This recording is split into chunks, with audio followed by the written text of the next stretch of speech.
আজকে রান্না করেছি পাঙ্গাস মাছের ডিম দিয়ে পটল, আদা পাকা আর কাঁচা পটল ভাজি,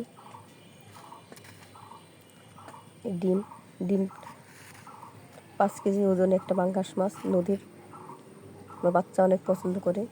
কাঁটা জানেন তো সবাই, ছোটো বাচ্চারা কাঁটাযুক্ত মাছ খেতে পছন্দ করে না, সেজন্য আনা। সেই পাঙ্গাস মাছের ডিম হয়েছে ছোট, সেই ছোটো ডিম থেকেই আমি ভাজি করেছি। যে মন চাইলো পাঙ্গাস মাছের ডিম দিয়ে ভাজি করি, এর জন্য ডিমটা ঝুরঝুরে হয় নাই, ডিমটা দলা দলা রয়েছে, দলা পেকে রয়েছে। এখন আমি আপনাদের প্রস্তুত প্রণালী দেখাবো, আমার সঙ্গে থাকুন।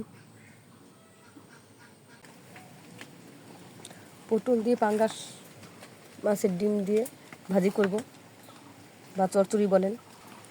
কড়াইতে তেল উঠিয়ে দিলাম, তেলটা গরম হোক। এখন আমি রসুন দিয়ে দেবো, তার সাথে দিয়ে মরিচ আর পেঁয়াজ কাটা, সামান্য লবণ। এখন আমি ভালো করে বাদামি কালার করে নেবো। এটা বাদামি কালার হয়ে গেছে। আর ডিমটা যেহেতু হালকা ভেজে রেখেছিলাম, এখন ডিমটা দিয়ে দেবো এর ভিতরে, ঝুরঝুরে হয়ে যায়, ভালো করে ভেজে নেব। ডিমটা ভাজা হয়ে গেছে, এখন হলুদ দিয়ে দেবো সামান্য, আর দিয়ে দেবো সেই পটলগুলো। এখন ভালোভাবে নেড়ে চেড়ে আমি হালকা একটু পানি দিয়ে 2 মিনিট হচ্ছে ঢাকনা দিয়ে দেখি।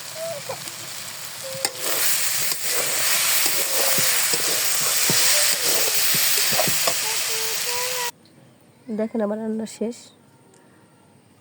আজকে পর্যন্ত আবার নতুন কোনো ভিডিও নিয়ে আপনাদের সামনে উপস্থিত হবো। সে পর্যন্ত ভালো থাকুন, সুস্থ থাকুন।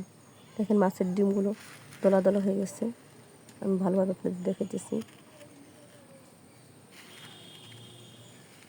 এই যে টুকরো টুকরো মাছের ডিম, ডিমটা বড় হয়নি এর জন্য এরকম দলা দলা। ভালোভাবে তার একটু বড় হতো হয়তো, বা ঝুরঝুরি হতো হতো, একটু নাই তো ডিমটা আমি হাত দিয়ে দেখাইতেছি। ছোটো ডিম তো তার জন্য।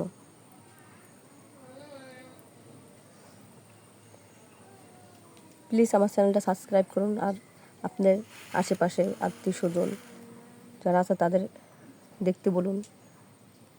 আমার চ্যানেলটা সাবস্ক্রাইব করে দিতে ভুলেন না।